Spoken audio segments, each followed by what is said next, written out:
Hello students, welcome to Dr. B.R. Ambedkar Open University video classes on financial management, block 5, unit 14, working capital management and overview. Today we are going to discuss the contents of this working capital management and overview for today's discussion. Concept of working capital, first we are going to discuss. Need for working capital, components of working capital, classification of working capital, significance of working capital, what are the factors determining working capital requirements, operating cycle, working capital or it is also known as a working capital cycle. The concept of working capital, it is just like when you purchase a car, it costs you maybe around 10 lakhs or so. To run that car, we need to have some operating expenses, that is fuel and all repairs and all that. So here the working capital is considered as an amount of funds necessary to cover the cost of operating the enterprise. Without working capital, we cannot run the business. This is also known as short-term capital, circulating capital or liquid capital. In other words, it refers to the portion of the total capital that is used to run the business efficiently, effectively and regularly. It is required for financing the short-term or the current assets like cash, inventory, short-term marketable securities, debtors, so on and so forth. Here the management of current assets, namely cash in hand, cash at bank, bills receivable, closing stock and debtors. Also it is a management of current liabilities including sundry debtors, bills payable, outstanding expenses, outstanding creditors, bank overdraft, so on and so forth. Now let us have a dialogue on the need for working capital. What is the need for this working capital for an organization? It is for purchase of raw materials, components and spares, and to pay the wages and salaries. Every month we need to pay wages and salaries to the staff, to incur day-to-day expenses and overhead costs such as fuel, power, so on and so forth. Then to meet the selling costs as packing, advertisement, so on and so forth. To provide credit facilities to customers, to maintain inventories of raw materials, work in progress, stores, spares and finished stock. It is important to note that the amount of working capital needed goes on increasing with the growth and expansion of business till it attains maturity. Now, what are the components of working capital? Generally, when you discuss about the working capital, we always think of current assets and current liabilities. Current assets means the assets which can be converted into cash in one accounting year. Here those assets which can be easily converted into cash, which are required to meet the day-to-day operations of the business. These include, as you know, cash in hand, cash at bank, temporary investments, inventory of raw materials, stores, spares, work in progress, finished goods, prepaid expenses, so on and so forth. Similarly, the current liabilities are those liabilities which can be paid off within one accounting year. Here, these are expected to mature for payment within an accounting year. These include creditors for goods purchased, because always we purchase on credit, outstanding expenses, short-term borrowings, advances received against sales, so on and so forth. Now, the next topic for discussion is classification of working capital. The working capital can be broadly divided into two. One is on the basis of concept, second one is on the basis of time. On the basis of concept, gross working capital, and second one is the net working capital. On the basis of time, again it can be divided into two. One is permanent or fixed capital, second one is a temporary or variable working capital. Here under permanent or fixed capital, again we have regular working capital, reserve working capital.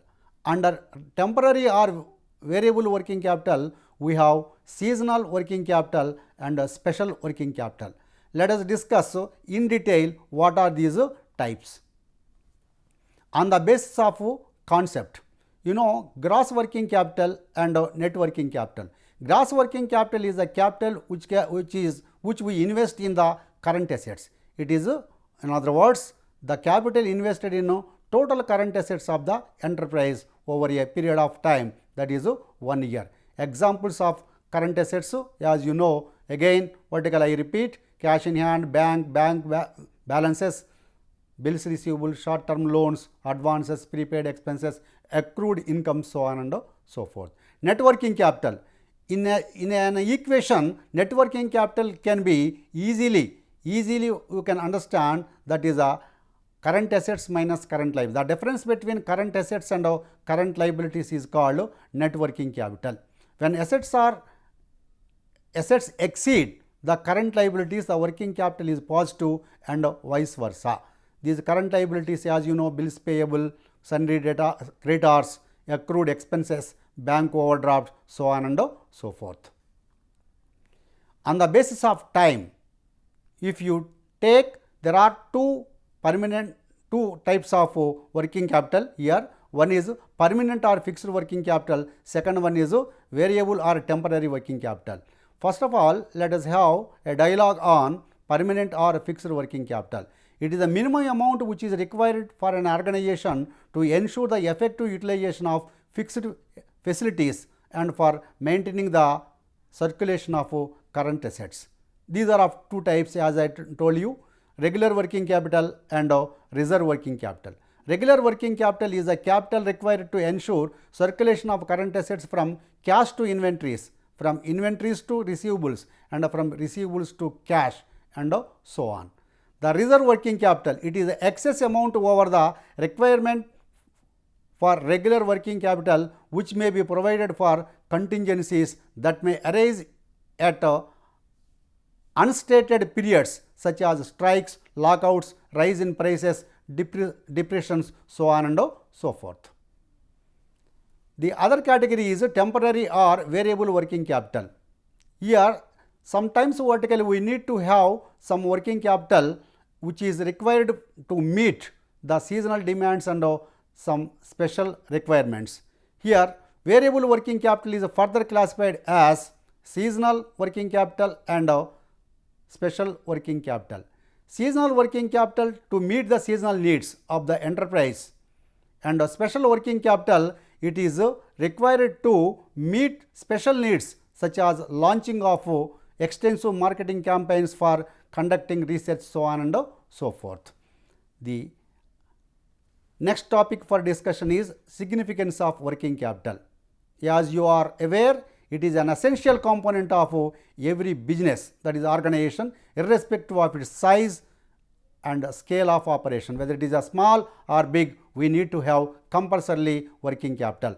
Some benefits of working capital are given here, we will discuss. One is it facilitates the smooth flow of production. Without working capital, production cannot be continued. So, it facilitates a smooth flow of production.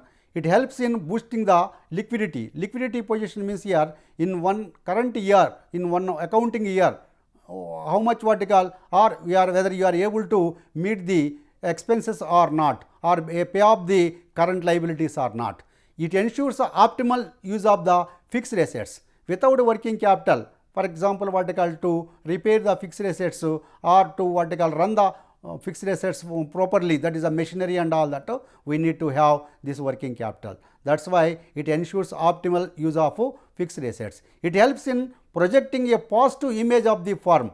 When you have the sufficient or optimal working capital in the society also, our organization is recognized that it is doing well. It enables firms to avail the benefits of cash discounts. When you have sufficient working capital, definitely when you buy the raw materials or stock from outside, we can avail cash discount. Cash discount is given only when you buy the raw materials or the stock on cash basis, but not on credit basis. helps to avail financial assistance like loan easily. Bankers recognize you as a sound party so that they don't hesitate to give you the loans. It allows meeting contingencies more effectively. Contingencies are unknown, unexpected. Whenever we come across or we face those contingencies easily, when you have sufficient working capital, you can meet those contingencies without any problem. Now, the next topic for discussion is the operating cycle or working capital cycle. It is also known as a working capital cycle. It is a cycle in the sense here it rotates, always it rotates from top to bottom, just like a cycle, the cycle it rotates, it round it goes on going, it goes on rotating. That's why here it is working capital is it is a cycle which measures the length of time that passes between when a business orders materials or goods, when it collects cash from the sale of the resulting goods it produces or resells. In other words, it is the time that takes for converting the raw materials, purchasing the raw materials from the suppliers and converting them into finished goods and selling them to the customers and collecting the amount from them. So, this is a time lag or time taken or time which takes for converting and receiving the amount. Essentially, it is the duration, in other words, between the acquisition of inventory and the collection of cash from customers after selling the inventory. Inventory means that is final goods, the finished goods. The operating cycle starts with the buying of materials or goods, and it includes the time it takes to produce goods in the case of a manufacturer or to place them on the shelf it is not shelf. In the case of retailer, it accounts for the time it takes to sell the goods and it ends with the collecting of cash from those sales. The length of an operating cycle can be very different from one organization to other organization because for example, a supermarket has a far shorter average operating cycle than that of a furniture retail might experience. It is crucial for business to calculate the operating cycle as it helps them to stay informed how efficiently they are managing their resources and operations in the organization. Typically, a shorter operating cycle means a company converts inventory and receivables into cash more quickly. As a result, your business has enhanced liquidity, can meet its short-term operations and can invest in growth opportunities. On the other hand, a longer business operating cycle can strain cash flow as money is tied up in the inventory and receivables for an extended period. This can lead to cash shortages, making it challenging to pay bills, cover operating expenses and seize new opportunities. So, we need to have the shorter operating cycle, not longer operating cycle. Here there is you can easily understand just by looking at this figure. Yes. Now, with cash we buy raw material. Raw materials are in the process means here that is a work in progress. That means we add some value to the raw materials which we process, then that working process is come as or it will come to finished goods when they are converted into, when raw materials are converted into work in progress, that means in the process. So, the work in progress is final product is finished goods. Finished goods are being sold to the public or the customers or the debtors. You can say when they purchase the goods from us, they become debtors, and the account receivables in the sense here bills receivables, when they purchase goods from us, they won't pay immediately the cash, they take 1 or 2 months time, they are what they accept what some bills, they are called bills receivables or accounts receivables, and after a month or so, as per the agreement, the cash is what collected from them. That means the account receivables are converted into cash. It takes some time. Again, the cash can be invested into raw materials. This is a process which will go on forever as long as the manufacturing process continues. So here the operating cycle is depicted in the form of a picture. You can easily understand. Now, there are 4 important steps in the flow of operating cycle. OC stands for your operating cycle. Order the raw materials or the goods, produce goods or services for sale, sell the goods or services, collect payment from the customers. The more a business owners and managers understand their OC, that is operating cycle, the better sense they will have about the business cash flow. In other words, they will be clearer about when they will be able to pay expenses and liabilities without any problem.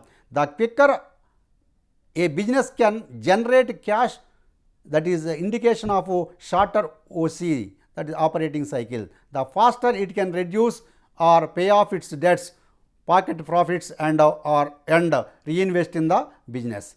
Here, in case of a manufacturing business, the average stock retention period needs to be circulated or calculated for each type of stock, that is for raw materials, work in progress and finished goods. After the finished goods are sold, frequently on credit, debtors take some time to pay for them, that is called average credit allowed. The total time taken to achieve any of the following task represents the period taken by a business to collect the revenue from the point of purchasing raw materials to the point of receiving cash from debtors. Here there are 4 important points. Convert raw materials into work in progress, that is average stock retention period for raw materials. Convert work in progress into finished goods, that is average stock retention period for work in progress. Convert finished goods into debtors, average stock retention period for finished goods. Convert debtors into cash, that is the average credit allowed period. Now, management of working capital. Here, as you know, it is a lifeblood of any organization. Fixed capital is separate, is a different, and a working capital is different. How you manage working capital for your organization?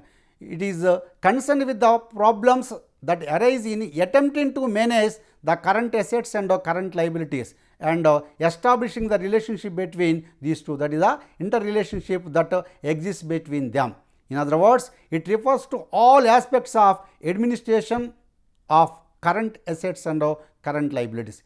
Management of working capital means management of current assets and current liabilities. How much investment to be made in current assets and whether you are able to pay off the current liabilities in one accounting year or not. It is the working capital management policies of a firm have a great effect on its profitability, liquidity and structured health of the organization. Here we need to always balance between strike a balance between profitability and liquidity of the firm. Liquidity means here short term financial position and profitability means every business works for only or every business wants to have some profits. Liquidity and profitability, these two are most important terms we need to understand when you are discussing about this management of working capital. Now, the nature of working capital management. Here, it manages operating expenses. Daily we need to meet so many expenses. This manages all operating expenses of a business organization. It regulates all funds needed for the purchase of raw materials, spare parts and payment of wages and other daily expenses. Proper management of working capital ensures that all required resources are frequently purchased as per the business need. Second one is it avoids funds crisis. When you are able to manage working capital effectively, no need to worry about funds. Optimum level of funds you can always vertical have. It ensures that there is no situation of funds crisis within the business organization.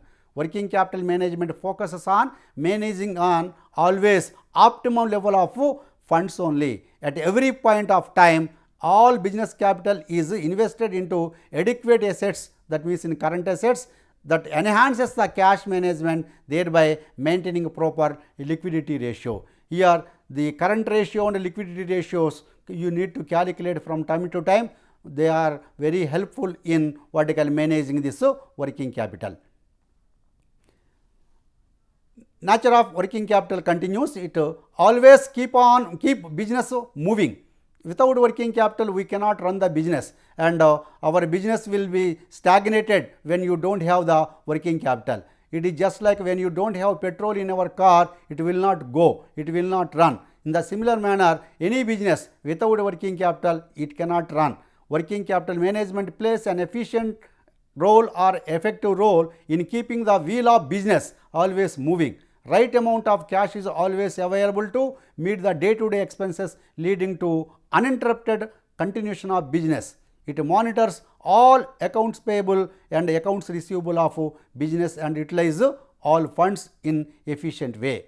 It also fulfills the short-term obligations, able to pay off their creditors in timely manner due to availability of sufficient amount of funds. Adequate working capital also enables in lending short-term credit facilities to customers by business.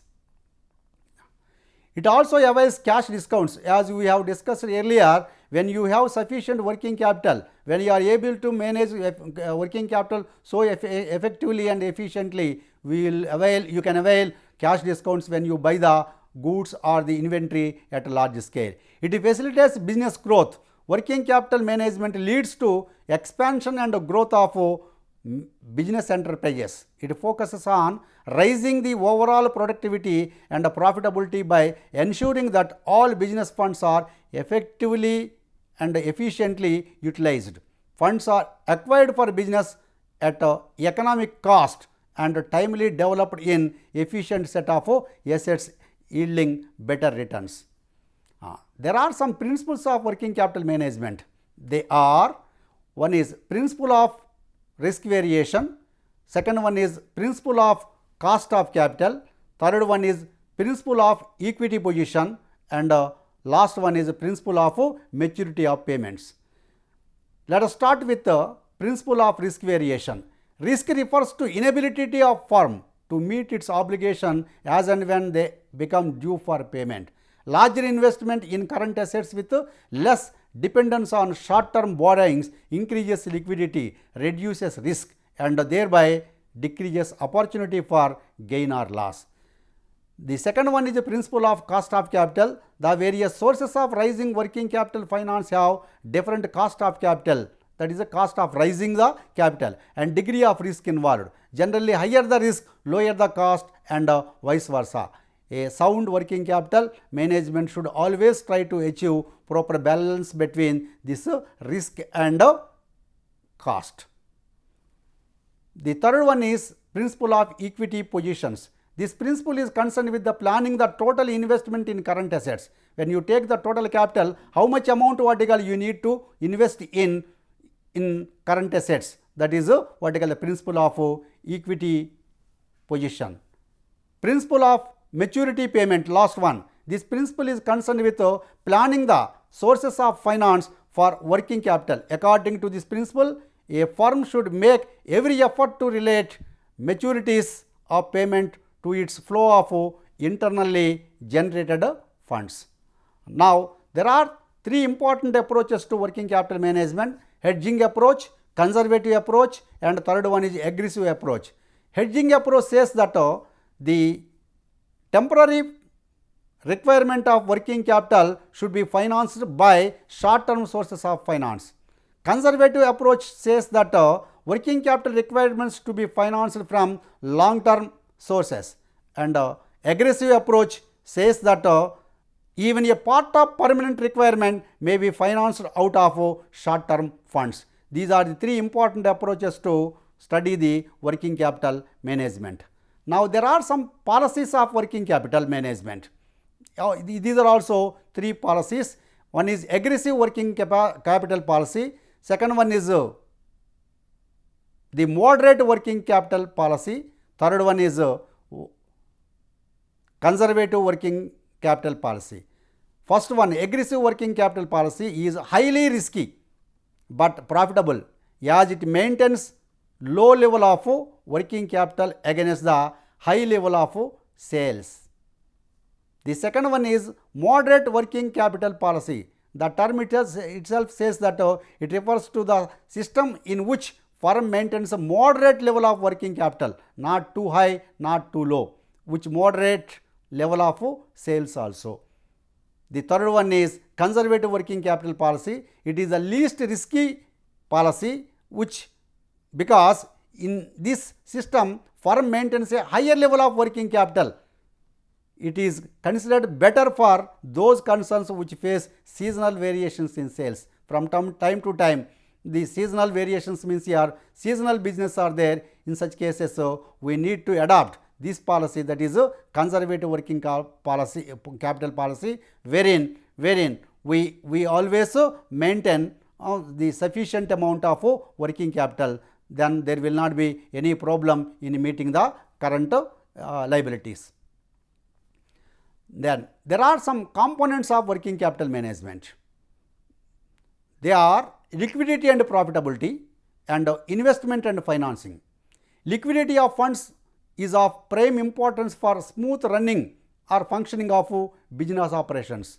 But while maintaining liquidity, it is also important to keep in mind that cost aspect because each rupee of capital bears some cost. Without cost vertical, we cannot generate any revenue.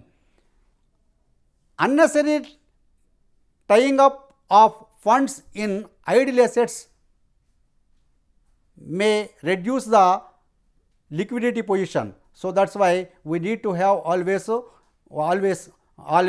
the liquidity and strike between liquidity and profitability. That means a trade-off between liquidity and profitability is highly needed. It increases profitability without disturbing routine functioning.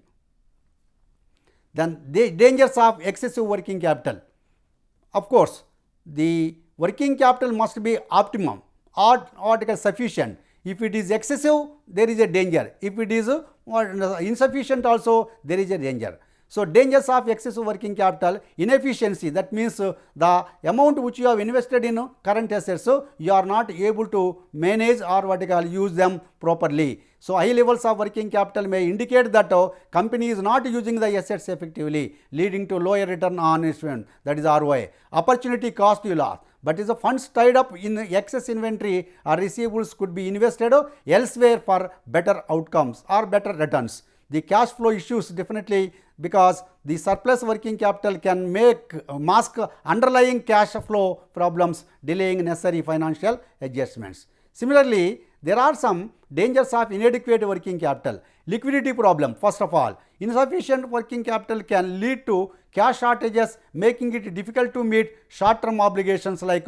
payroll and supplier payments. Operational disruptions. A lack of funds may hinder the ability to purchase inventory or invest in unnecessary resources, affecting overall operations. Credit risk also. You may not be able to get credit. Inadequate working capital can damage relationship with the creditors. That's why the suppliers may not supply the goods.